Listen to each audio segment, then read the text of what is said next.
Okay, students, in the last class we saw that overloading, types of overloading, function overloading, एक operator overloading होता है।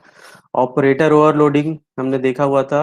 ठीक है, operator overloading का मतलब क्या है कि आप किसी ऑपरेटर जो ऑपरेट करता है आपके ऑपरेंड्स के साथ, जैसे प्लस हो गया, माइनस हो गया, ये सारी चीजें, उनका यूजर क्या करता है, एक नया डेफिनेशन प्रोवाइड करता है।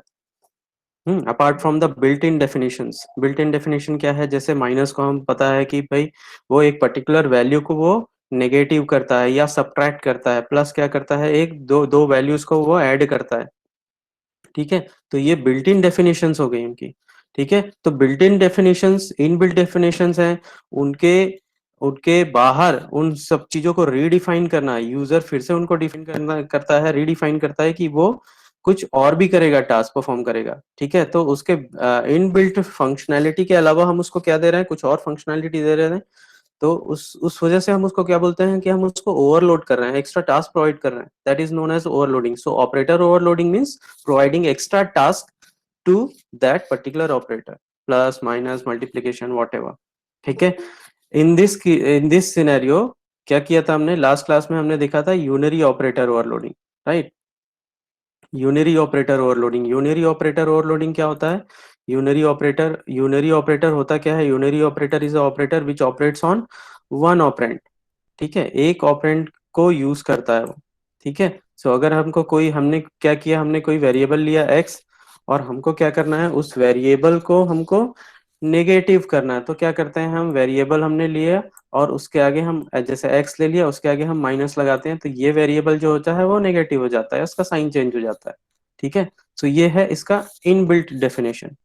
नाउ यूजर, हमने क्या किया, हम उसको रीडिफाइन कर रहे हैं, हम उसको क्या कर रहे हैं, अपने अकॉर्डिंगली हम उसको चेंज कर रहे हैं। अब हम ये चाहते हैं कि अगर हम किसी किसी पर्टिकुलर वेरिएबल के सामने, हमने क्या किया, किसी वेरिएबल के सामने अगर हम माइनस साइन लगाएं, तो ना केवल वो उस पर्टिकुलर ऑब्जेक्ट का या उस वेरिएबल का साइन चेंज करे, बट उसके अंदर जितने वेरिएबल्स हैं उन सबका साइन वो चेंज हो जाए। तो इसलिए हम क्या कर रहे हैं, इसलिए हमने यूनरी ऑपरेटर को ओवरलोड किया है, राइट। तो इसलिए हमने क्या किया, एक ऑब्जेक्ट को इनिशियलाइज किया, उसके अंदर वेरिएबल्स हैं एक्स वाई, एक्स हो गया, वाई हो गया और जेड हो गया, इन सबको इनिशियलाइज किया। और अब हम क्या कर चाहते हैं कि ये तीनों वैल्यूज नेगेटिव हो जाएं या इनका साइन चेंज हो जाए। तो हम क्या करते हैं, इस ऑब्जेक्ट के सामने, जैसे वेरिएबल के सामने हम नेगेटिव साइन लगाते हैं तो वेरिएबल का साइन चेंज हो जाता है, वैसे ही ऑब्जेक्ट के सामने हम इसको माइनस लगा रहे हैं तो क्या हो जा रहा है, ये इस पर्टिकुलर ऑब्जेक्ट में जितने वैल्यूज होंगी उन सब का वो साइन चेंज करेगा, right. So that is the extra task we are allotting to that particular minus sign. ये हो गया आपका यूनरी ऑपरेटर ओवरलोडिंग। ठीक है ना, अब हम देखते हैं binary operator overloading, right. Binary का मतलब क्या होता है? Binary operator means the operator which operates on on two operands. Okay, so दो ऑपरेंड्स पे वो काम करेगा, like plus minus multiplication and division, ये सारे बाइनरी ऑपरेटर्स के एग्जांपल्स हैं, right. Now this particular operator will add two values x और y। ये हमने ले लिया x और y। ये क्या करेगा, मल्टीप्लीकेशन क्या करता है, मल्टीप्लाई करेगा। सब्ट्रैक्शन क्या करेगा, इन दोनों को सब्ट्रैक्ट करेगा। ठीक है, डिवीजन क्या करेगा, x और y को ये डिवाइड करेगा। सो इन सारे ऑपरेटर्स में हम क्या कर सकते हैं, माइनस ऑपरेटर हम यूनरी में भी ले सकते हैं, बाइनरी में भी ले सकते हैं, राइट। सो यहाँ पे अगर हम बाइनरी की तरह देखें तो इसको दो ऑपरेंड्स इसको चाहिए। सो ये पर्टिकुलरली करते क्या है, एडिशन ऐड करेगा, मल्टीप्लीकेशन मल्टीप्लाई करेगा, सब्ट्रैक्शन सब्ट्रैक्ट करेगा, डिवीजन डिवाइड करेगा दो नंबर्स को।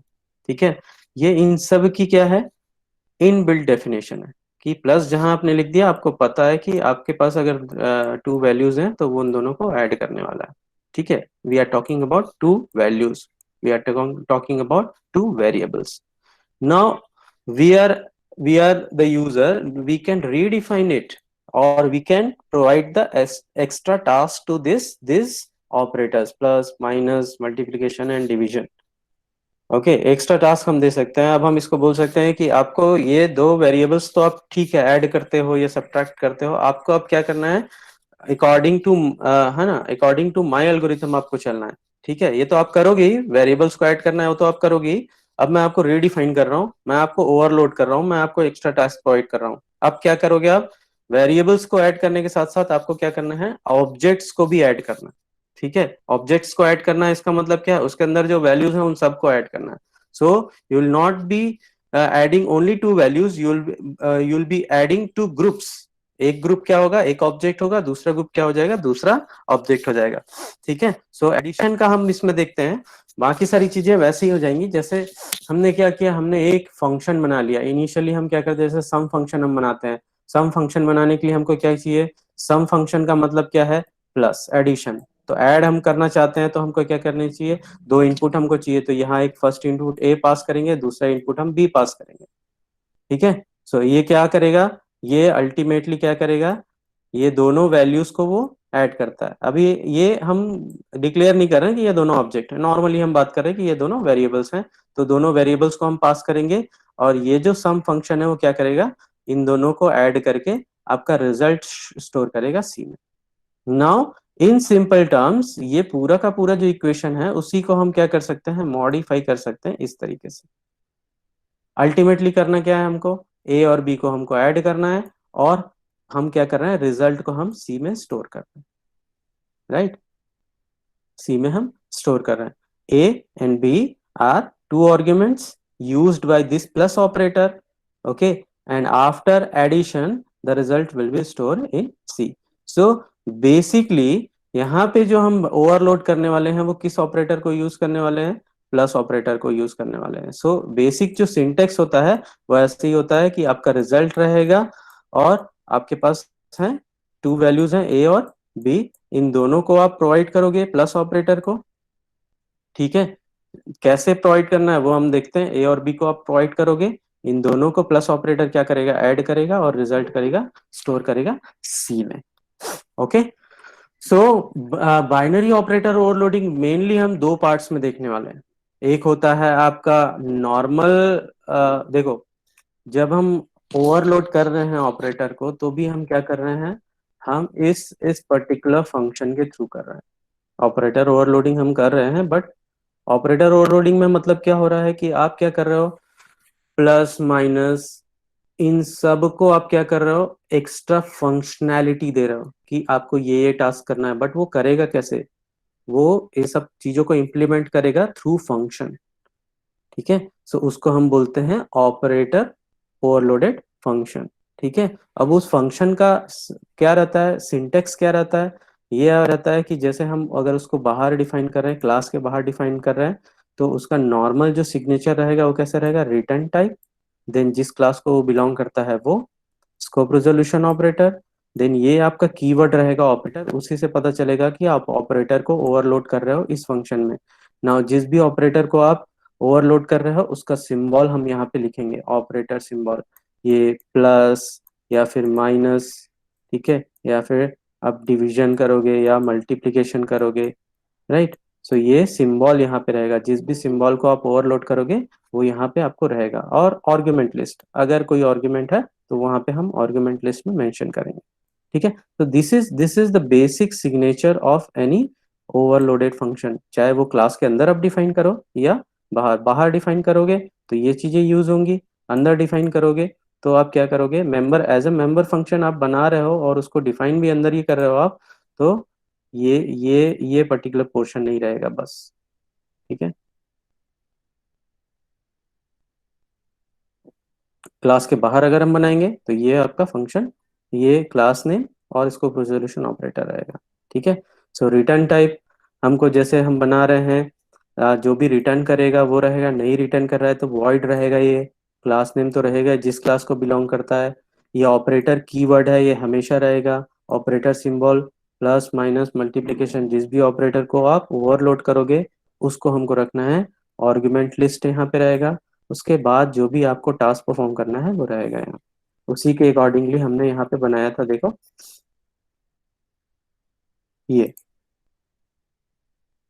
ये हमने यहाँ बनाया हुआ था।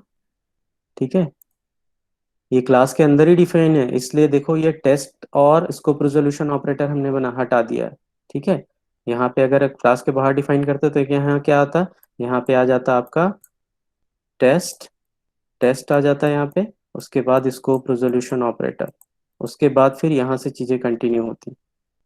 ठीक है। So return type, then test यहाँ, फिर उसको resolution operator, then operator keyword minus sign, उसको हम कर रहे हैं ओवरलोड कर रहे हैं। ठीक है, उसके बाद कोई आर्गुमेंट यहाँ पे नहीं चाहिए हमको, राइट।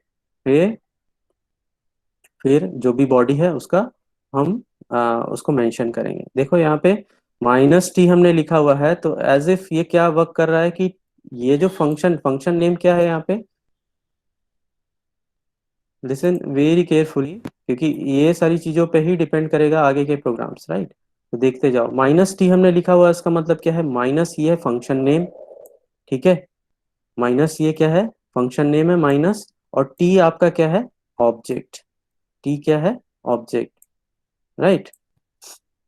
नाउ ये जो फंक्शन नेम है, ठीक है, ये जो फंक्शन नेम है, क्या फंक्शन है यहाँ पे, माइनस फंक्शन नेम है, राइट। इसको हमने क्या किया है, हमने क्लास के अंदर डिफाइन किया है।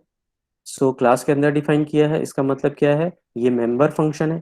मेंबर फंक्शन को हम कैसे कॉल करते हैं, डॉट ऑपरेटर से कॉल करते हैं, डॉट ऑपरेटर एंड ऑब्जेक्ट। तो यहाँ पे हमने ऑब्जेक्ट बनाया टी, और आपका फंक्शन नेम है माइनस। सो ये कैसे काम करेगा, ये इस तरीके से आप इसको लिख सकते हो, टी, ओके, टी, देन यहाँ पे आप माइनस लिखो, या फिर आप लिख सकते हो इसको ऑपरेटर, ऑपरेटर,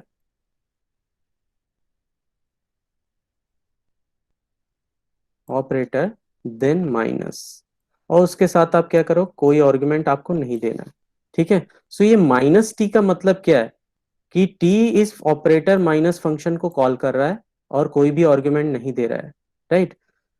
ठीक है, T dot operator minus, actually इसको हम लिख के दिखते हैं।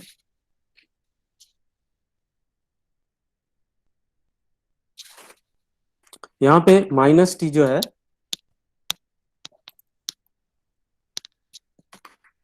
हमने लिखा हुआ था माइनस देन टी, ओके। इसी को हम बोल सकते हैं T dot operator, operator minus function without any argument. ये दोनों सिंटेक्स सेम है, यहाँ पे जो आप देख रहे हो ना, ये दोनों सिंटेक्स सेम है, ठीक है। एज इफ जो ऑपरेटर माइनस फंक्शन है, ये है आपका क्या है, मेंबर फंक्शन है, क्लास के अंदर डिफाइन है, और ये क्या है, उसी क्लास का ऑब्जेक्ट है। इसलिए हम क्या कर रहे हैं, इसको इस तरीके से कॉल कर रहे हैं। ये इनबिल्ट जो बोल सकते हैं हम कि हेडर फाइल्स में ऐसा, हाँ, इसको इम्प्लीमेंट किया गया। आपको ऐसा नहीं लिखना है, आपको कैसे लिखना है, आपको जो बताया गया है वैसे ही लिखना है, ये काम ऐसे करेगा, ठीक है। बट जैसे टी डॉट ऑपरेटर हम लिख रहे हैं, विदाउट एनी आर्गुमेंट लिख रहे हैं, तो ये वैल्यूज कैसे फैच कर रही है, वैल्यूज कैसे आ रहा है यहाँ पे, वैल्यूज कैसे आ रहा है, एक्स वाई और जेड की वैल्यूज ये लेता है, ठीक है। कौन सी वैल्यूज लेता है, तो हमेशा याद रखो कि जिस ऑब्जेक्ट ने कॉल किया है उस फंक्शन को, उसकी वैल्यूज ऑटोमेटिकली वहां चली जाती है। जैसे आप टी डॉट इनपुट करते हो 10 20 30, तो ये 10 20 30 से टी के लिए इनिशियलाइज होता है। जब आप टी डॉट डिस्प्ले करते हो तो यही 10 20 30 ऑटोमेटिकली कॉल हो जाता है। यहाँ एक्स वाई जेड लिखा है, ठीक है, यहाँ पे एक्स वाई जेड लिखा है, बट ये डिस्प्ले कैसे होगा, क्योंकि ये जो वेरिएबल्स रहती हैं ये बाउंडेड रहती हैं ऑब्जेक्ट के साथ, जिसके साथ वो इनिशियलाइज हो जाता है। तो ये सारी चीजें समझना जरूरी है, तभी आपको नेक्स्ट प्रोग्राम्स अच्छे से क्लियर होंगे। एक बात याद रखो कि जिस भी ऑब्जेक्ट ने वेरिएबल्स को जिन वैल्यूज के साथ इनिशियलाइज किया है, उन वेरिएबल्स का उन वेरिएबल्स का जो है वैल्यूज है उस ऑब्जेक्ट के साथ बाउंडेड हो जाता है। जैसे टी के लिए हम एक्स वाई जेड को 10 - 20 30 से इनिशियलाइज कर रहे हैं, ठीक है। सो एक्स वाई जेड की वैल्यूज टी के लिए 10 20 एंड 30 है। अब वो किसी भी फंक्शन को कॉल करे, उसकी वैल्यूज ऑटोमेटिकली वहां पे एक्सेसिबल रहेंगी, राइट। चलो नेक्स्ट देखते हैं। अब बाइनरी ऑपरेटर ओवरलोडिंग कैसे कर रहे हैं हम, दो तरीके से हम करते हैं, with member function and without member function. With member function का मतलब यह है कि वो मेंबर फंक्शन रहेगा उस समय, ठीक है। जो ओवरलोडेड फंक्शन हम बनाएंगे वो एज अ मेंबर फंक्शन रहेगा। सेकेंड पार्ट में क्या है, विदाउट मेंबर फंक्शन, और उसमें हम फ्रेंड फंक्शन यूज करते हैं। दोनों का डिफरेंस हम देखेंगे क्लियरली,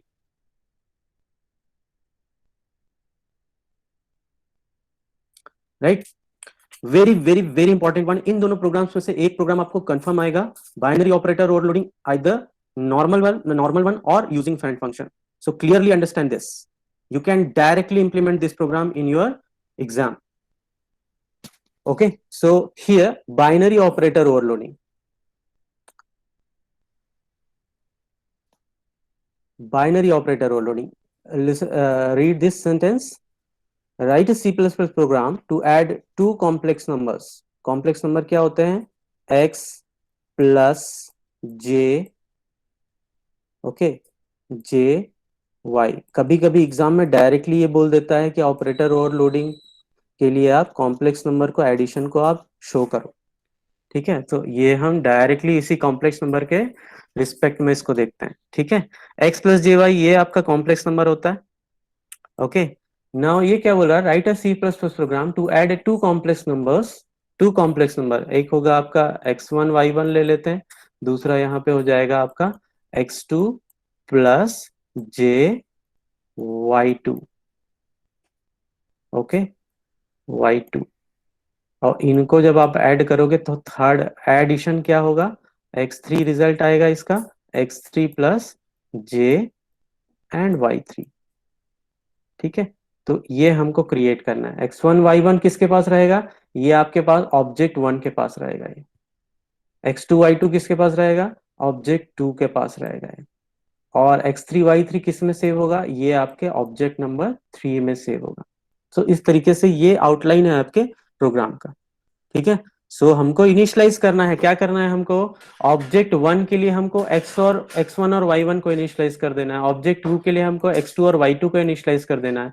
ये j तो रिप्रेजेंटेशन है इटसेल्फ. ठीक है, इस पे कॉन्सेंट्रेट नहीं करना है, ये तो आप चेंज कर सकते हो. हम अगर कॉम्प्लेक्स नंबर नहीं भी लेते तो x1 y1 x2 y2 x3 y3 हम नॉर्मली भी ले सकते थे. ठीक है, नाउ थर्ड में क्या करना है हमको? देखो, x को ऐड करके x3 में हमको सेव करना है. सो x3 is nothing but x1 plus x2. वैसे ही क्या करेगा ये y3 क्या है? y3 is summation of y1 plus y2. Right, so अभी हम देखते हैं इसी के अकॉर्डिंगली हम यहाँ पे प्रोग्राम में देखते हैं क्या कर रहे हैं हम. Okay, now initially we have selected two variables x and y. Okay, x and y ले लिया हमने. ठीक है, अब हम क्या कर रहे हैं? इनको इनिशियलाइज करना है हमको, x और y को हमको इनिशियलाइज करना है. ये हमने कॉम्प्लेक्स नाम का एक फंक्शन क्लास बना लिया, कॉम्प्लेक्स नाम का एक क्लास हमने बना लिया. राइट, और उसके बाद हम क्या कर रहे हैं? वेरिएबल्स ले रहे हैं x एंड y. अब हमको हमको क्या करना है? इनिशियलाइज करना है. तो आप या तो कंस्ट्रक्टर के थ्रू करो या इनपुट फंक्शन बना लो. हमने कंस्ट्रक्टर के थ्रू किया है. एक नॉर्मल कंस्ट्रक्टर लिया है C3 के लिए. वो क्यों किया है हम देखते हैं प्रोग्राम एग्जीक्यूशन में. ठीक है, नाउ एक हमने कंस्ट्रक्टर बनाया. कंस्ट्रक्टर का क्या क्या होता है? Constructor is a function which is having same name as the class name. Right, जैसे क्लास का नेम रहता है वैसे ही फंक्शन का नेम हम देते हैं. एक्स और वाई दोनों को इनिशियलाइज करना है, तो दो आर्ग्यूमेंट्स हमने यहाँ लिए. अब इसको इन कॉल कब होगा? ये कंस्ट्रक्टर ऑटोमेटिकली कॉल कब होता है? जब आप ऑब्जेक्ट क्रिएट करते हो. तो ये आपका ऑब्जेक्ट क्रिएशन है. Complex C1 2 and 3. तो जब भी आप यहाँ पे ऑब्जेक्ट बनाओगे देखो हमको x1 और y1 को इनिशियलाइज करना है यहाँ पे. राइट, सो हमने x1 2 ले लिया, x3 सॉरी x1 2 ले लिया और y1 हमने ले लिया 3. जब आप C1 को क्रिएट करोगे ऑटोमेटिकली कंस्ट्रक्टर कॉल होगा और x और y की वैल्यूज 2 और 3 से इनिशियलाइज हो जाएगी. कौन से ऑब्जेक्ट के लिए? C1 के लिए. Similarly when you create this object C2 with the arguments 4 and 5, 4 की वैल्यू ट्रांसफर होगी A में, 5 की वैल्यू ट्रांसफर होगी B में. X और Y इनिशियलाइज हो जाएंगे 4 और 5 से. किसके लिए? 4 और 5 से ये इनिशियलाइज हो जाएंगे किसके लिए? ऑब्जेक्ट C2 के लिए. C1 इनिशियलाइज हो गया, C2 मतलब X1 Y1 हमको मिल गया, X2 Y2 हमको मिल गया. राइट, हमको क्या करना है? अब x1 और x2 को ऐड करना है, एक नया x जनरेट करना है. y1 और y2 को ऐड करना है, एक नया y हमको जनरेट करना है. ठीक है, अभी ये तो हो गया. इसके लिए हमने कंस्ट्रक्टर बना के लिखा है. हमने क्या किया? एक थर्ड ऑब्जेक्ट बना लिया. थर्ड ऑब्जेक्ट हम क्या करना चाहते हैं? इसको इम्प्लीमेंट हमको करना है. किसको इम्प्लीमेंट करना है? हमको इस इक्वेशन को हमको इम्प्लीमेंट करना है, इस इक्वेशन को. राइट, नॉर्मल वेरिएबल के टर्म्स में अभी तक हम देखते हैं तो क्या होता है? हमने दो वैल्यू ले ली x और y, इन दोनों को हम ऐड कर रहे हैं, रिजल्ट आपका जा रहा है z में. उसकी जगह पे हमको क्या करना है? ये तो नॉर्मल डेफिनेशन है प्लस ऑपरेटर का. अभी हमको क्या करना है? हमको ऑब्जेक्ट ऐड करना है. तो फर्स्ट वेरिएबल की जगह हम लेंगे फर्स्ट ऑब्जेक्ट, दूसरे वेरिएबल की जगह हम लेंगे सेकेंड ऑब्जेक्ट, और जो रिजल्ट पहले थर्ड वेरिएबल में स्टोर होता था वो हम थर्ड ऑब्जेक्ट में स्टोर करेंगे। ठीक है, सो ये इंप्लीमेंटेशन करना है। अभी ए बी और सी की जगह पे क्या है, यहाँ पे आपका ए की जगह पे है C1, बी की जगह पे है आपका C2, ओके, और ये जो थर्ड वेरिएबल था इसकी जगह पे है C3, राइट, C3। इसलिए हमने लिखा हुआ है यहाँ पे C3 is equals to C1 plus C2। So अब जब हम इसको कॉल करेंगे, ठीक है, अब जब हम इसको कॉल करेंगे उसके पहले अब एक ओवरव्यू देख लेते हैं प्रोग्राम का। यहाँ पे ले लिया हमने एक्स एंड वाई, एक हमने कंस्ट्रक्टर बना दिया, डिफॉल्ट कंस्ट्रक्टर बना दिया, क्योंकि जब आप दूसरे कंस्ट्रक्टर को बना के रखे हो C1 और C2 के लिए तो कंस्ट्रक्टर ये काम करेगा, जब C3 क्रिएट होगा तो बोलेगा वो ये मेरे लिए कंस्ट्रक्टर कहाँ है, तो वो एरर जनरेट करता है। तो इसलिए हमने क्या किया, डिफॉल्ट कंस्ट्रक्टर बना के रख दिया कि भाई तुम जब जनरेट होगे, C3 जब फॉर्म होगा, ठीक है, ऑब्जेक्ट जब क्रिएट होगा तो वो एरर थ्रो करता है, तो उसको कंपनसेट करने के लिए हमने डिफॉल्ट कंस्ट्रक्टर बना दिया, so that it will not make any problem for the program. ठीक है, हमने एक कंस्ट्रक्टर बनाया दो आर्ग्यूमेंट्स के साथ, क्योंकि दोनों आर्ग्यूमेंट्स को हमको इनिशियलाइज करना है, C1 के लिए C2 के लिए। फिर एक डिस्प्ले बनाया, डिस्प्ले में हम दे रहे हैं, देखो यहाँ पे x और प्लस j हमने क्या किया, डबल कोट्स के अंदर रखा है, और y यहाँ पे, ये केवल डिस्प्ले करेगा और कोई सिग्निफिकेंस नहीं है। आप अगर नहीं चाहते तो x और y नॉर्मल टर्म्स में अभी आप कर सकते हो। यहाँ पे हम क्या करें, अभी देखो, अभी हम क्या कर रहे हैं, बाइनरी ऑपरेटर ओवरलोडिंग कर रहे हैं विदाउट फ्रेंड फंक्शन है ये। Without friend function means the overloaded function will be a member function. दो ही फंक्शन होते हैं, एक तो या तो फ्रेंड फंक्शन होता है या मेंबर फंक्शन होता है। मेंबर फंक्शन की प्रॉपर्टी क्या होती है, मेंबर फंक्शन की प्रॉपर्टी होती है भाई कि उसको आप क्लास के अंदर डिफाइन करते हो। ठीक है, क्लास के अंदर डिफाइन करते हो, या तो आप डिफाइन कर दो या इसका सिग्नेचर यहाँ पे दे के आप उसको बाहर डिफाइन करो, बट ये बिलोंग करता है, क्लास को ही बिलोंग करता है। ठीक है, अभी उस सिग्नेचर को हमने देखा, इस सिग्नेचर के अकॉर्डिंगली ही हमने क्या बनाया है, ये जो सिग्नेचर आप देख रहे हो, ठीक है, ये जो पूरा सिग्नेचर आप देख रहे हो, फॉर्मेट देख रहे हो, उसके अकॉर्डिंगली हमने इसको जनरेट किया। ठीक है,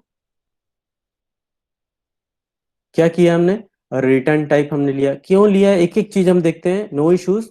complex is a return type, complex, then class name, ये तो पता है कि ये देखो क्लास को हमने यही क्लोज कर दिया, यहाँ पे हमने क्या कर दिया, क्लोज कर दिया क्लास को, बट उसके पहले हमने उसको डिक्लेयर कर दिया है भाई कि हम यहाँ डिफाइन नहीं करेंगे, उसको बाहर डिफाइन कर रहे हैं, बट आप अंदर भी कर सकते हो, no issues, no issues at all.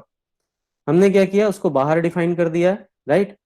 तो बाहर डिफाइन कर रहे हो तो यहाँ पे आपको पता है कि ये रिटर्न टाइप यहाँ आता है, रिटर्न टाइप के बाद क्लास नेम आता है, फिर स्कोप रिजोल्यूशन ऑपरेटर। अभी आप कौन सा ऑपरेटर आपको वो करना है, ओवरलोड करना है, तो हम क्या कर रहे हैं, प्लस ऑपरेटर को हम ओवरलोड कर रहे हैं, तो यहाँ पे कीवर्ड आएगा ऑपरेटर, देन प्लस, और आर्गुमेंट देखते हैं क्यों सिंगल आर्गुमेंट है, क्या है कॉन्सेप्ट।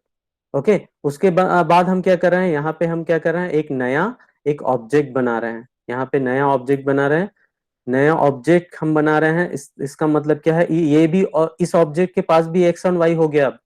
ठीक है, राइट। सो उसके अंदर हम क्या करेंगे, एक्स एक्स को ऐड करेंगे, फिर नया एक्स में पुटअप करेंगे, वाई वाई को ऐड करेंगे, हम नए वाई में हम ऐड करेंगे। ठीक है, वाई में पुटअप करेंगे, और उस ऑब्जेक्ट को हम ओवरऑल क्या करते हैं, रिटर्न करते हैं। ठीक है, हमने क्या किया, एक थर्ड ऑब्जेक्ट लिया, ये देखो, एक थर्ड ऑब्जेक्ट लिया, उसमें जो x की वैल्यू है वो दोनों x के सम कर को हम x3 में पुटअप करेंगे, x3 में हम पुटअप करेंगे। ये थर्ड ऑब्जेक्ट का जो y होगा वो क्या होगा, दोनों y, पिछले दोनों y के समेशन को हम y3 में पुटअप करेंगे। Now listen this, okay. Now ये रिटर्न टाइप हम यहाँ पे हमने मेंशन कर दिया है, उसका सिग्नेचर रिटर्न टाइप। यहाँ पे आपको क्या करना है, रिटर्न सिग्नेचर बस उसे पुटअप करना है, तो सिग्नेचर कैसे होगा, रिटर्न टाइप होगा, ये रिटर्न टाइप होगा।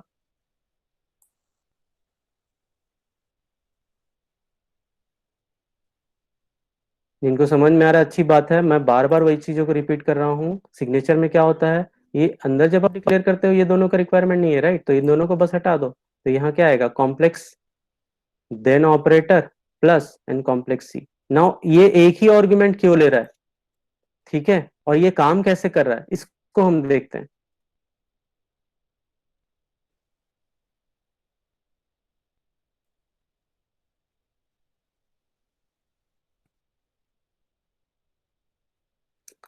सिंटेक्स लिखा हुआ है यहां पे, सिंटेक्स हम ऐड कर रहे हैं, देखो C3 is equals to C1 plus C2। Now see this, हमारे पास है ये फॉर्मेट है, C3 is equals to C1 plus C2, right. Now what is the function, function is this one, ये ऑपरेटर प्लस जो है वो है फंक्शन, ये है मेंबर फंक्शन। सबसे बड़ी बात ये है, क्या है ये, मेंबर फंक्शन है, this is the part of this class. So ये यहाँ पे जो प्लस साइन आप देख रहे हो, ये अभी ऑपरेटर की तरह काम नहीं कर रहा है, ये एज अ फंक्शन काम कर रहा है, ठीक है। फंक्शन काम कर रहा है, इसका मतलब क्या है, ये कौन सा फंक्शन है, मेंबर फंक्शन है, तो मेंबर फंक्शन है तो ये क्या करेगा, इसको कैसे आप इन्वोक करोगे, थ्रू द डॉट ऑपरेटर। सो इसी C3 is equals to C1 plus C2 को हम कैसे लिख सकते हैं, C3 is equals to C1, dot operator के थ्रू कॉल करना है तो यहां पे आप डॉट यूज करोगे, ठीक है। फंक्शन कौन सा है, प्लस इज अ फंक्शन, या प्लस लिखो या ऑपरेटर प्लस लिखो, it is for your understanding. और ये क्या करेगा, देखो इस पर्टिकुलर सिंटेक्स में क्या हो रहा है, आपके पास एक ऑपरेटर है और दो ऑपरेंड है, C1 plus C2, C1 and C2 are the operands and operator is plus, ठीक है। बट अब जब इसको हम इंप्लीमेंट करते हैं, जब इसको डिफाइन करते हैं, जब इसका एक्चुअल स्ट्रक्चर देखते हैं तो वो कैसे होता है, वो कुछ इस तरीके का होता है। दोनों में से, दो ऑपरेंड्स में से क्या होगा, एक को हम यूज करेंगे फंक्शन के कॉलिंग के लिए और दूसरा जो बचेगा वो हम आर्गुमेंट में पास करते हैं, वो हम आर्गुमेंट में क्या करते हैं, हम उसको पास करते हैं। तो आपका जो फर्स्ट ऑब्जेक्ट होगा वो कॉल करने के लिए काम आएगा और दूसरा ऑब्जेक्ट जो रहता है वो एज ए आर्गुमेंट वो पास होता है। समझ में आ रहा है ये, C1 प्लस C2 हमने लिखा हुआ, बट ये प्लस जो है वो नॉर्मल ऑपरेटर नहीं है, ये फंक्शन है अभी, ठीक है। और फंक्शन किस टाइप का फंक्शन है, वो मेंबर फंक्शन है, तो इसको क्या करना पड़ेगा, किसी ऑब्जेक्ट के थ्रू हमको कॉल करना पड़ेगा तभी ये काम करेगा। ये जो फंक्शन कब काम करेगा, जब इसको आप ऑब्जेक्ट के थ्रू कॉल करोगे। सो ऑब्जेक्ट हमारे पास दो हैं, C1 और C2 दोनों ऑब्जेक्ट हैं, तो हम अज्यूम कर लेते हैं कि भाई C1 ने इसको कॉल किया है और C2 एज ए आर्गुमेंट ये पास हो रहा है, ठीक है। एक ही ऑब्जेक्ट कॉल करेगा एक टाइम पे, तो C1 डॉट ऑपरेटर के थ्रू प्लस को कॉल कर रहा है और C2 क्या हो रहा है, ये पास हो रहा है। सो इसलिए क्या होता है, यहां पे जब आप कॉल करते हो फंक्शन को तो ये एक ही ऑब्जेक्ट को लेता है, एक ही ऑब्जेक्ट का ये क्या करता है, एज ए आर्गुमेंट लेता है, और किस टाइप का ऑब्जेक्ट ले रहा है, कॉम्प्लेक्स जो क्लास नेम है उस टाइप का वो ऑब्जेक्ट को वो क्या कर रहा है, रिसीव कर रहा है, ठीक है। तो इसको समझ में आया, C3 is equal to C1 plus C2 is nothing but C3 is equal to C1 dot plus जो है फंक्शन नेम है और ये आपका आर्गुमेंट की तरह काम कर रहा है, ठीक है। अब C2 जाएगा यहां पे, C2 यहां रिसीव होगा, तो C1 के पास देखो, C1 ने कॉल किया है फंक्शन को, इसलिए इस पर्टिकुलर फंक्शन में C1 की वैल्यूज को हमको डायरेक्टली हम एक्सेस कर सकते हैं। ये आपको देख रहा है, आप फंक्शन देख रहे हो, वैल्यूज X और Y आपको दिख रही है, ये C1 की वैल्यूज हैं डायरेक्टली X1 और Y1, ठीक है। और यहां पे ये C क्या करेगा, C रिसीव करेगा C2 को, तो आपको C2 में से आपको एक्सट्रैक्ट करना है X और Y को, तो कैसे एक्सट्रैक्ट करोगे, C डॉट X करोगे तो आपको X2 मिलेगा, C डॉट Y करोगे तो आपको Y2 मिलेगा, ठीक है। सो यहां पे क्या हो जाएगा, ये जो X है, ये जो X है, ये C1 का X है, ये X1 हो गया, C dot X means X2, इन दोनों को हम ऐड कर रहे हैं X1 प्लस X2। अब हम क्या करें, इसको किसी थर्ड X में पुटअप करना है, ठीक है, थर्ड एक्स में पुटअप करना है, तो हम क्या करते हैं, एक नया ऑब्जेक्ट बनाते हैं और उस ऑब्जेक्ट के एक्स में इस पूरे समेशन को हम स्टोर कर देते हैं, ठीक है। वैसे ही क्या करेंगे, ये जो y आपको दिख रहा है, ये जो y आपको दिख रहा है ये क्या है, ये आपका C1 का y है, ठीक है, C1 का y है, और ये C डॉट y क्या है, C2 का y। सो ये है आपका Y1, ये Y2 है, इन दोनों को हम ऐड करेंगे, नया एक Y बनाएंगे, नया एक Y बनाएंगे मतलब एक टेम्पररी ऑब्जेक्ट हमने लिया, उसके Y में हम पुटअप कर रहे हैं। Now this temp object is having ये जो टेम्प ऑब्जेक्ट है उसके पास क्या है, उसके पास एक्स और वाई दोनों में वैल्यूज आ गई। ठीक है, एक टेम्प नाम का ऑब्जेक्ट बन गया यहाँ पे। सॉरी, ये माउस से थोड़ा सा प्रॉब्लम हो रहा है लिखने में। आई नो थोड़ा सा प्रॉब्लम आपको होगा अंडरस्टैंडिंग में, बट आप ध्यान दो मेरे वर्ड्स को। ये जो हम टेम्प जो वेरिएबल हमने बनाया है, ऑब्जेक्ट बनाया है, उसके अंदर एक्स और वाई दोनों वैल्यूज रहेंगी। ठीक है, एक्स क्या हो जाएगा, ये हो जाएगा आपका 2 + 4। यहां इन दोनों को हम ऐड करेंगे, 2 + 4, तो ये हो जाएगा आपका 6। और y में क्या आ जाएगा, इन दोनों को जब हम ऐड करेंगे 3 और 5 को, तो ये आपका हो जाएगा 8। नाउ हम इंडिविजुअल वैल्यूज को एक साथ हम दो वैल्यूज तो रिटर्न नहीं कर सकते, इसलिए हमने ऑब्जेक्ट बनाया है। और ऑब्जेक्ट को हम क्या करेंगे, यहां जो टेम्प रहेगा इसको हम रिटर्न करते हैं। ये एक्स और वाई को लेके आ जाता है C3 के पास और उसको डिलीवर कर देता है values. So C3 is having the values delivered by temp. तो टेम्प के पास जो वैल्यूज हैं वो C3 के पास वैल्यूज है, राइट। अब C1 C2 C3 सबके पास अपनी अपनी इंडिविजुअल एक्स और वाई की वैल्यूज हैं। C1 के पास एक्स और वाई की वैल्यू है 2 3, C2 के पास वैल्यू है 4 और 5, और C3 के पास है वैल्यू 6 और 8। जब आप डिस्प्ले फंक्शन को कॉल करोगे तो ये क्या करेगा, इंडिविजुअल एक्स और वाई की वैल्यूज को रिस्पेक्टिव पोजीशंस में पुट अप करके क्या करेगा, ये 2 + J3 x1 की वैल्यूज, ये C1 की वैल्यूज पुट अप करेगा। देन 4 + J5 ये C2 के लिए प्रिंट करेगा। देन C3 के लिए क्या आ रहा है आपका, 6 + J8, तो ये प्रिंट करेगा आपका C3 के लिए। इस तरीके से वो क्या होगा, प्रिंट होगा। मैंने एक प्रेजेंटेशन भी इसके ऊपर बनाया, कैसे ये काम कर रहा है इसको देखोगे तो अच्छे से समझ में आ जाएगा। ठीक है, नाउ सी दिस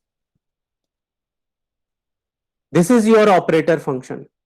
ठीक है, ये हम नॉर्मल सिंटेक्स हमने लिया है, यहाँ पे आप लिख सकते हो, यहाँ कॉम्प्लेक्स, देन इसको रेजोल्यूशन ऑपरेटर। और ये देखो रिटर्न टाइप हमने कॉम्प्लेक्स क्यों लिया है यहाँ पे रिटर्न टाइप हमने कॉम्प्लेक्स इसलिए लिया हुआ है क्योंकि ये रिटर्न कर रहा है, ऑब्जेक्ट को रिटर्न कर रहा है।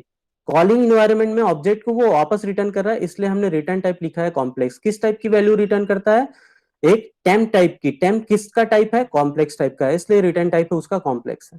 ठीक है, यहाँ एक बेसिक डेफिनेशन है, देखो अब कैसे काम कर रहा है ये। ओके, हमने फंक्शन के अंदर बना के रखा हुआ है ये फॉर्मेट। टेम्प एक्स क्या करेगा, एक्स C1 का, ये एक्स C1 का एक्स है, और ये जो y है ये C1 का y है। सो जब आप C3 is equals to C1 + C2 करते हो तो क्या होता है, C1 के पास अपनी इंडिविजुअल वैल्यूज है, क्या है, x में 2 है, y में 3 है। ठीक है, बट ये जो फंक्शन है ये कैसे काम कर रहा है, C3 is equal to C1 plus के साथ ये आप लिख सकते हो dot operator and plus sign, function calling, और आर्गुमेंट में आप पास कर रहे हो C2। ओके, C2 पास कर रहे हो, तो ये अब काम कैसे करता है, C1 कॉल कर रहा है फंक्शन को, सो उसकी वैल्यूज ऑटोमेटिकली वहां पे एक्सेसिबल रहेंगी। आपको C1.x करने की जरूरत नहीं है, ये चीज आपको समझने की जरूरत है। जिस ऑब्जेक्ट ने किसी भी फंक्शन को कॉल किया है उनकी वैल्यूज ऑटोमेटिकली वहां पे प्रेजेंट होती है।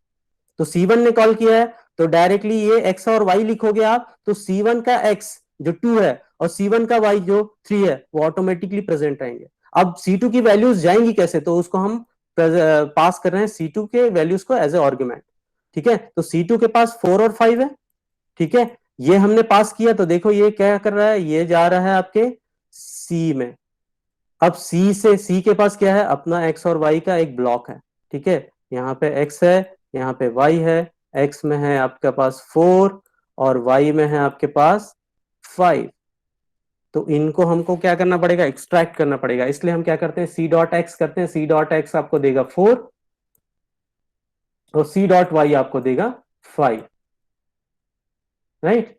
नाउ ये 2 यहां पे रहेगा और यहां पे रहेगा 3। सो 2 + 4 इज इक्वल्स टू 6। तो ये टेम्प एक्स में स्टोर हो रहा है। देखो टेम्प एक्स एक नॉर्मल हमने ऑब्जेक्ट बनाया टेम्पररी, उसके अंदर हम एक्स में पुटअप कर दे रहे हैं कितना, 6। और टेम्प वाई में कितना हो जाएगा आपका 8, ये 8 आ जाएगा। नाउ अब ये जब हम रिटर्न स्टेटमेंट मारते हैं यहाँ पे जब आप फायर करोगे इसको तो रिटर्न क्या करता है फिर, यहाँ जो एक्स है इसको ये एक्स C3 को डोनेट कर देता है। वैसे ही जो टेम्प वाई में जो स्टोर हुआ है वो क्या करेगा, ये C3 के वाई में आपके ऑटोमेटिकली आ जाएगी। तो इस तरीके से C1 का एक्स वाई, C2 का एक्स वाई और C3 का एक्स वाई, इस तरीके से है ना, C1 प्लस C2 जो ऐड करोगे वो C3 में वैल्यूज आता है। थोड़ा सा कॉम्प्लेक्स है, बट ये समझ में आ जाएगा तो हमेशा आपको याद रहेगा। एक चीज है बस यह याद रखनी है कि यहाँ पे हमने C1 डॉट एक्स नहीं किया, C2 डॉट एक्स नहीं किया, क्योंकि ये फॉर्मेट हम जब अज्यूम करते हैं तो हमको पता है कि C1 कॉल कर रहा है फंक्शन को, तो एक्स और वाई उसकी ऑटोमेटिकली प्रेजेंट होंगी वहां पे। आपको उसको एक्सट्रैक्ट करने का की जरूरत नहीं है। ठीक है। और हम क्या कर रहे हैं यहाँ, ऑब्जेक्ट क्यों बनाया हमने, ऑब्जेक्ट इसलिए बनाया क्योंकि हमको एक्स और वाई दोनों की वैल्यूज को रिटर्न करनी है, जो पॉसिबल ही नहीं है। एक साथ हम दो वैल्यूज को रिटर्न नहीं कर सकते, इसलिए क्या किया हमने, एक ऑब्जेक्ट बना दिया और उसके अंदर एक्स और वाई को पुटअप किया, एक ही रिटर्न स्टेटमेंट हमने फायर किया और वो दोनों को कैरी करता है, एक्स और वाई को। इसलिए क्या करेगा, रिटर्न जब आप फायर करोगे तो ये रिटर्न आपके C3 के अंदर ऑटोमेटिकली आ जाएंगे। Okay, now will try to run this.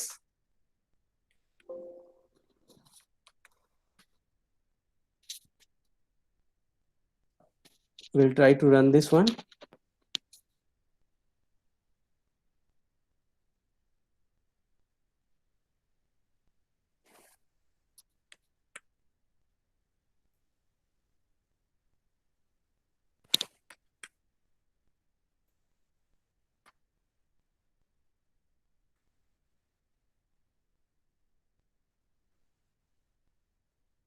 ये आपका प्रोग्राम है जो ऑलरेडी बना के रखा हुआ है। मीन वाइल आप रन करके देखो एक बार, आपको क्लियर होगा।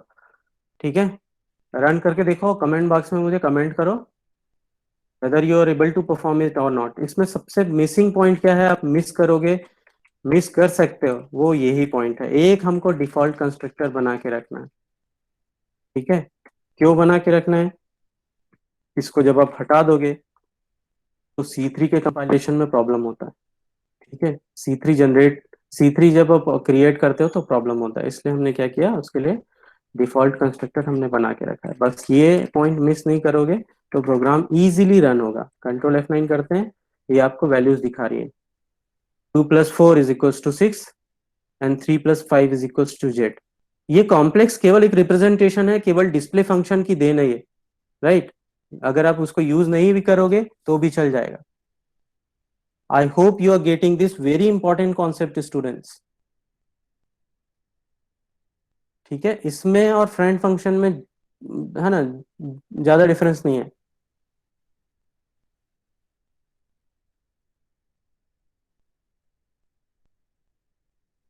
आई hope you getting this. Try to execute this one, उसके बाद हम देखते हैं, बस स्लाइटली चेंज करना है, फ्रेंड फंक्शन बन जाएगा ये। ओके, सो एक बार एग्जीक्यूट करो इसको। यहां से तो दिखेगा नहीं, आप स्लाइड से ही देखो इसको।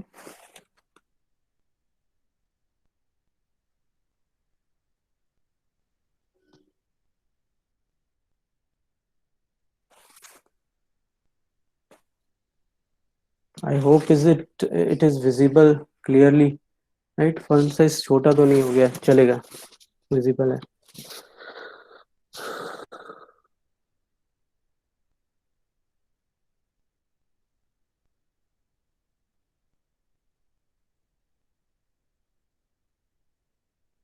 Any doubt in this, having any confusion, नहीं भी समझ में आ रहा है, कुछ डाउट है तो पूछ सकते हो, राइट। और अगर बिल्कुल नहीं क्लियर हो रहा है तो कोई इशू नहीं है, हम है ना we can repeat this. But जितना आपको समझ में आ रहा है उतना आप एग्जीक्यूट करते जाओ इसको। ठीक है, जब आप एग्जीक्यूट करोगे तो कॉन्सेप्ट्स आपके क्लियर होते जाएंगे।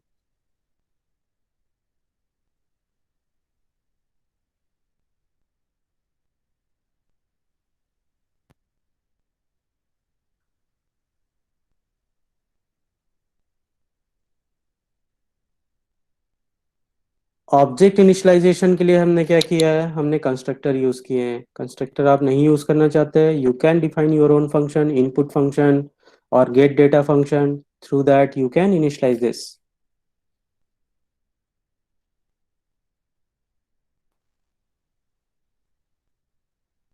you can initialize this.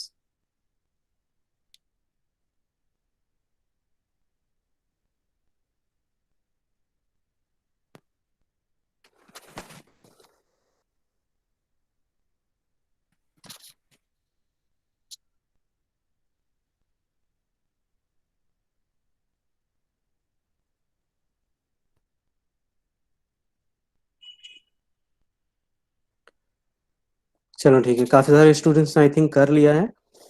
अभी हम हमारे पास थोड़ा सा टाइम बाकी है, तो हम देखते हैं इसको, है ना। ज्यादा चेंजेस हमको करने नहीं है और थोड़ा सा कॉन्सेप्ट वेरी करता है, तो हम दोनों को एक साथ देखते हैं, binary operator overloading and binary operator overloading using friend function.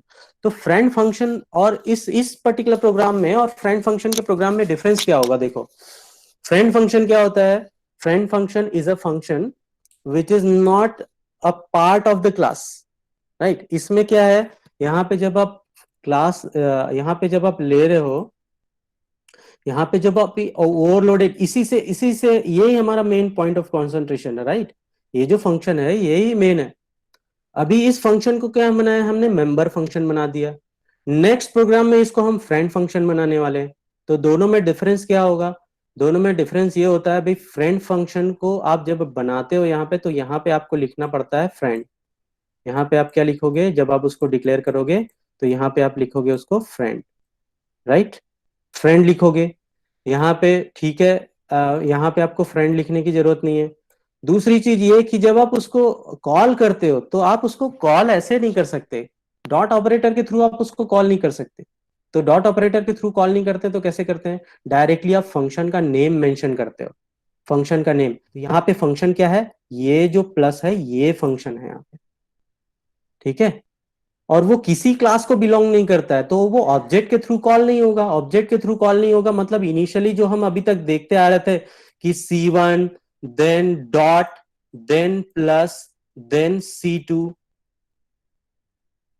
ये फॉर्मेट अब रॉन्ग हो जाएगा फ्रेंड फंक्शन के लिए। क्यों? क्योंकि डॉट ऑपरेटर के थ्रू हम उसको कॉल ही नहीं कर सकते फ्रेंड फंक्शन को। फंक्शन कौन सा है यहाँ पे? Plus sign is a function, okay. So अब ये जो अब कॉलिंग मैकेनिज्म था ये काम नहीं करेगा। कैसे काम करेगा ये? अभी हम क्या करते हैं, फ्रेंड फंक्शन को हम डायरेक्टली कॉल करते हैं थ्रू द फंक्शन नेम। अभी ये फंक्शन नेम हो जाएंगे, तो C1 C2 का हम करेंगे कैसे? तो फंक्शन नेम यहाँ पे होता है, और उसके बाद आप जो दो ऑपरेंड्स हैं उन दोनों को आप क्या करोगे? उन दोनों को आप एज अ आर्ग्यूमेंट आप पास करोगे। उन दोनों को आप एज अ आर्ग्यूमेंट आप क्या करोगे? पास करोगे। सो अभी जो फॉर्मेट रहेगा हमको दिखेगा वही, बट उसका इनबिल्ट जो अंदर हम बोल सकते हैं कि फाइल्स में कैसे लिखा होगा वो C1 comma C2।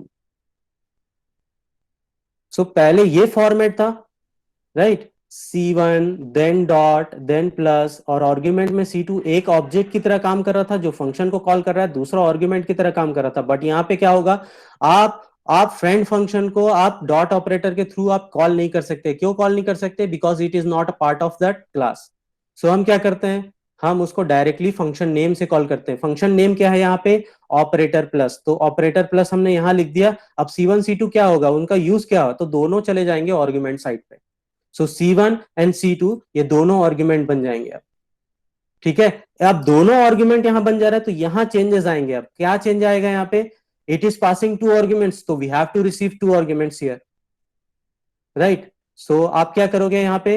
Will change this as complex C1 comma complex C2। अब दो आर्ग्यूमेंट आप क्या रहे हैं, तो दोनों से एक्सट्रैक्ट करना पड़ेगा हमको value C1 dot x dot plus C2 dot x, y y sorry C1 dot y then C2 dot y, ठीक है। सो ये सारी चेंजेस आएंगे। यहाँ पे आप फ्रेंड कीवर्ड लिखोगे, पहला चेंज ये है। यहाँ पे एक सिंगल आर्ग्यूमेंट की तरह वो दो आर्ग्यूमेंट लेता है, क्योंकि वो किसी क्लास को बिलोंग नहीं करता, डॉट ऑपरेटर से कॉल नहीं करेगा, तो दोनों जो वैल्यूज उसको ऐड करनी है दोनों एज अ आर्ग्यूमेंट आपको पास करना पड़ेगा। सो दोनों आप एज अ आर्ग्यूमेंट पास करोगे तो दो आर्ग्यूमेंट्स यहाँ पे रहेंगे, और दोनों में से आपको वैल्यूज एक्सट्रैक्ट करने, जो जो यहाँ एज अ आर्ग्यूमेंट आ रहा है उसको आपको एज अ आर्ग्यूमेंट रिसीव करना है और उनमें से वैल्यूज एक्सट्रैक्ट करना है।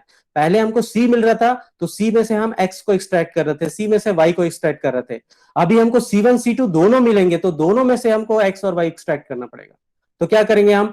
temp dot x is equal to C1 dot x plus C2.x, वैसे ही temp dot y is equals to C1 dot y plus C2 dot y, और जो ये समेशन आएगा उसको आप रिटर्न करोगे टेम्प में। बाकी सारी चीजें सेम है, प्रोग्राम बना हुआ है, टेंशन नहीं लेना है, ठीक है।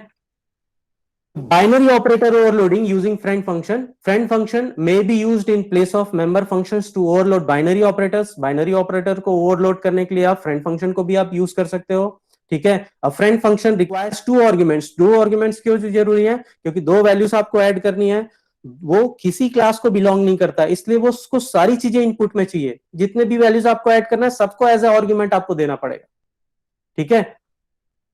इसलिए हम क्या करते हैं, सिंगल आर्ग्यूमेंट से डबल आर्ग्यूमेंट्स में हम चेंज हो जाते हैं, ठीक है। सो जनरली जो प्रीवियस प्रोग्राम में हमारे पास जो फॉर्मेट था, ये फॉर्मेट था, जब आप बाइनरी फंक्शन को आप यूज करते हो नॉर्मल मेंबर फंक्शन की तरह, तो ये फॉर्मेट था। अभी इसी को हमको चेंज करना है तो क्या हो जाएगा, यहाँ पे फ्रेंड कीवर्ड आ जाएगा, ये तो रिटर्न टाइप सेम है, ऑपरेटर प्लस सेम है, यहाँ पे आप ले रहे थे कॉम्प्लेक्स सिंगल आर्ग्यूमेंट था, मेंबर फंक्शन जब ये था तो सिंगल आर्ग्यूमेंट था, जब ये फ्रेंड फंक्शन बना तो डबल आर्ग्यूमेंट हो गया, तो ये यहाँ पे आर्ग्यूमेंट्स में चेंजेस हो जाएंगे।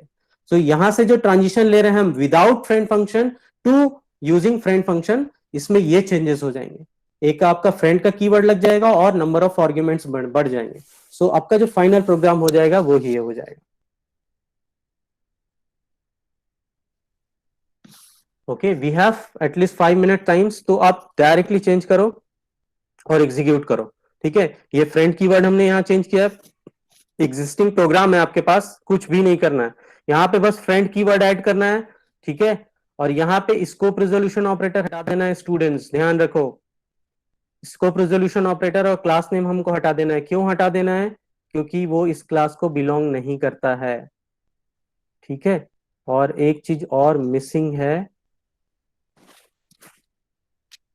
1 सेकेंड, मैं नेक्स्ट क्लास के लिए सर को बोल देता हूँ, 5 मिनट्स लेट हो जाएगा। ओके, आप कंटिन्यू करो।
ओके, सो कहाँ थे हम, ये जो पर्टिकुलर फंक्शन आप बना रहे हो स्टूडेंट्स, देखो यहाँ पे हमने स्कोप रेजोल्यूशन ऑपरेटर,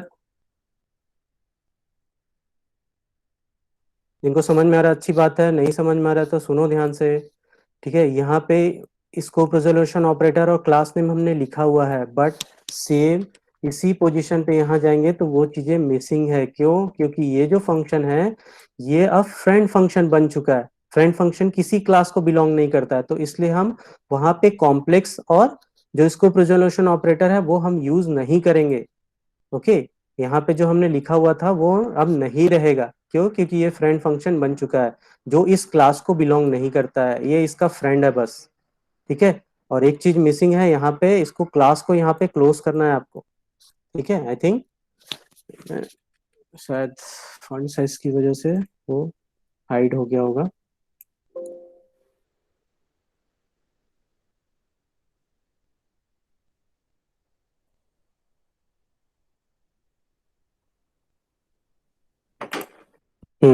ये है एक्चुअल, ठीक है, ये एक्चुअल प्रोग्राम है। फिर देख लेते हैं, जिनका हो गया कमेंट बॉक्स में कमेंट करते जाओ, so that I can see कितने लोगों ने किया एग्जीक्यूट।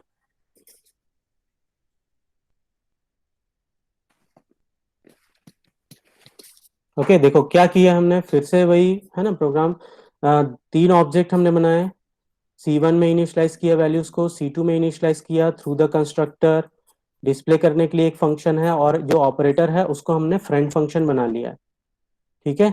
नाउ जैसे ही C3 और C3 is equal to C1 plus C2 आप करेंगे, क्या हो जाएगा, ये ऐसे ये काम करता है। Plus operator as a function काम करेगा, क्योंकि याद रखो फ्रेंड फंक्शन को हम डॉट ऑपरेटर के थ्रू काम यूज नहीं करते, उसको डायरेक्टली हम उसके नेम से यूज करते हैं। तो ये इसका रहा नेम, प्लस जो है इसका नेम की तरह काम करेगा। यहाँ पे आप आर्गुमेंट लोगे C1, और यहाँ पे आप आर्गुमेंट लोगे C2। ये C1 जाएगा यहाँ पे, C2 जाएगा यहाँ पे। C1 में से x को एक्सट्रैक्ट करना है, C2 में से x को एक्सट्रैक्ट करना है, और नए ऑब्जेक्ट के x में पुटअप करना है उसको।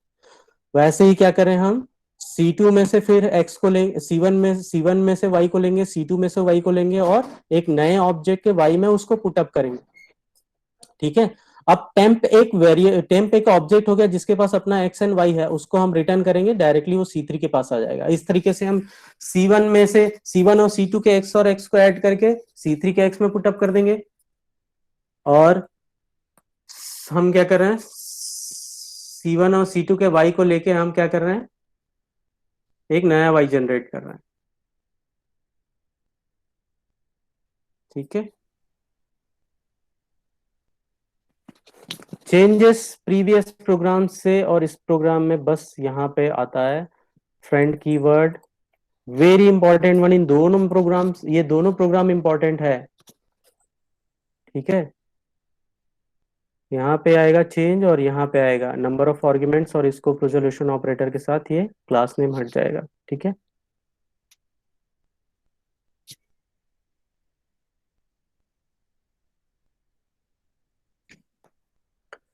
Any doubt in this? I'll send you the slides. Okay. If you have any doubt, you can ask me anytime. Okay. मैं स्लाइड्स आपको सेंड करता हूँ, जिन लोगों ने एग्जीक्यूट नहीं किया है वो एग्जीक्यूट करके देखें। फिर भी अगर डाउट रहता है, कुछ भी प्रॉब्लम है, will discuss it in the next class. But हम नेक्स्ट क्लास में आपका फंक्शन ओवरलोडिंग खत्म करके डायरेक्टली इनहेरिटेंस स्टार्ट कर देंगे। ठीक है। The major portion is inheritance. ठीक है। उसमें हमको प्रोग्रामिंग्स भी देखनी है। सबसे इंटरेस्टिंग चीज है इनहेरिटेंस, इनहेरिटेंस और उसके टाइप्स।